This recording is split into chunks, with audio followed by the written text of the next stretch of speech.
Yes, the invisible hand is a concept introduced by economist Adam Smith, describing how individuals acting in their own self-interest can unintentionally benefit the overall economy through market forces like supply and demand, without the need for government intervention.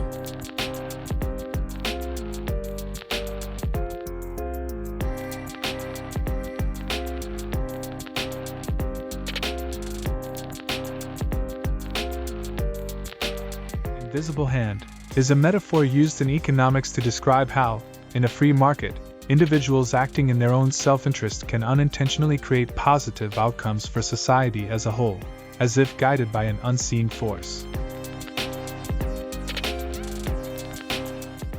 I would like to talk about modern capitalism and the fading American dream.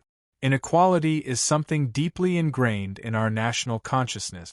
The American dream is the belief that, through hard work and determination, the opportunity for anyone utilizing a fair and free marketplace can achieve success in America. But I ask you tonight, how alive is that dream today? The American dream was once a beacon of hope. It told us that the promise of a better life wasn't reserved for the few but available to the many.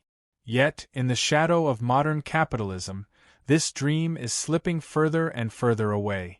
Capitalism, as it exists today, has drifted from its roots of creating value for society to prioritizing the relentless pursuit of profit.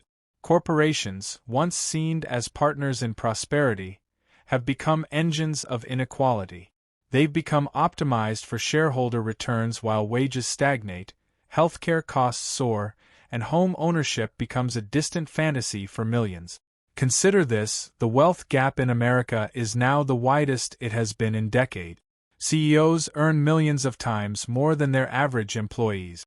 Meanwhile, families working multiple jobs struggle to afford a single home, let alone send their children to college without drowning in debt. And yet, we are told to blame the economic system of capitalism. We're told we didn't try hard enough, didn't save enough, or didn't make the right choices. But the system is tilted. It rewards those at the top and punishes those fighting just to stay afloat. I'm not here to denounce modern capitalism entirely. It has driven innovation, raised living standards, and built economies. But unchecked modern capitalism has eroded the core values of the American dream. It has transformed a land of opportunity into a land of survival for too many. So, what can we do? First, we must reject the idea that this inequality is inevitable. We can fight for fair wages, universal health care, affordable housing, and education systems that don't bankrupt the next generation. We can demand accountability from corporations and push for policies that prioritize workers, communities, and the environment. This isn't just about economics. It's about morality. It's about asking what kind of nation we want to be. Do we want to live in a country where success is determined by privilege? Or do we still believe in a place where anyone, no matter their background, can rise? The American dream is worth fighting for, but to restore it, we must rethink the rules of our mixed economy.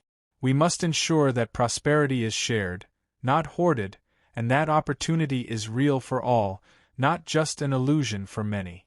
Let's fight for a future where the American dream doesn't just survive but thrives once more by adapting the principles of Adam Smith and put morality back in capitalism. Thank you for watching. To recap, self-interest and competition are very important economic forces. Self-interest is the motivator of economic activity. Competition is the regulator of economic activity. Together they form what Adam Smith called the invisible hand,